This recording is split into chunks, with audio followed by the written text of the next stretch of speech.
Hi, good morning everyone. ಇವತ್ತು ಹಸಿ ಶೇಂಗಾ ಗೊಜ್ಜು ಮಾಡ್ತಾಯಿದ್ದೀನಿ. ಹಸಿ ಶೇಂಗಾ ಗೊಜ್ಜು ಮಾಡಲಿಕ್ಕೆ ಬೇಕಾಗಿರುವ ಪದಾರ್ಥಗಳು: ಹಸಿಮೆಣಸಿನ್ಕಾಯಿ, ರುಚಿಗೆ ತಕ್ಕಷ್ಟು ಉಪ್ಪು, ಶೇಂಗಾ ಬೀಜ, ಸಾಸಿವೆ, ಜೀರಿಗೆ, ಕರಿಬೇವು, ಹುಣಸೆಹಣ್ಣು.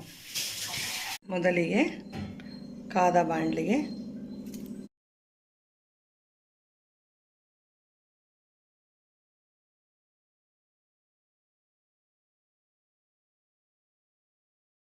ಶೇಂಗಾ ಬೀಜನ ಮರದಲ್ಲಿ ಹಾಕಿ ಈ ರೀತಿ ಕ್ಲೀನಾಗಿ ಸಿಪ್ಪೆ ತಕ್ಕೋಬೇಕು ಫ್ರೆಂಡ್ಸ್.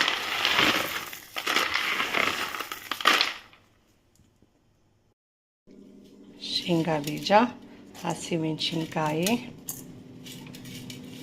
ರುಚಿಗೆ ತಕ್ಕಷ್ಟು ಉಪ್ಪು, ಕೊತ್ತಂಬರಿ.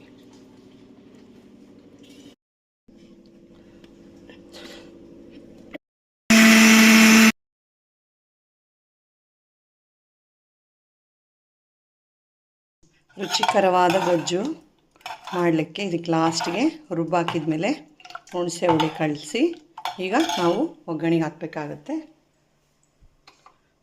ಮೀಡಿಯಮ್ ಫ್ಲೇಮಲ್ಲಿ ಇಟ್ಕೊಂಡ್ಬಿಟ್ಟು ಫಸ್ಟು ನಾನು ಸಾಸಿವೆ ಜೀರಿಗೆನ ಹಾಕ್ತಾಯಿದ್ದೀನಿ.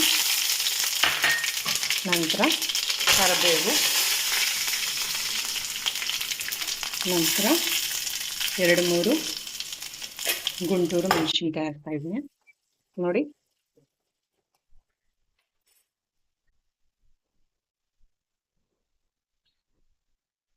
ಫ್ರೆಂಡ್ಸ್, ಫೈನಲಿ ರುಚಿಕರವಾದಂತಹ ಆರೋಗ್ಯಕರವಾದಂತಹ ಶೇಂಗಾ ಗೊಜ್ಜು ರೆಡಿಯಾಗಿದೆ ಫ್ರೆಂಡ್ಸ್.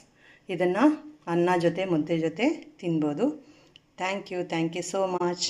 ನೀವು ಟ್ರೈ ಮಾಡಿ, ಕಾಮೆಂಟ್ ಮಾಡಿ ಹೇಗೆ ಬಂದಿತ್ತು ಅಂತ ತಿಳಿಸಿ. Thank you.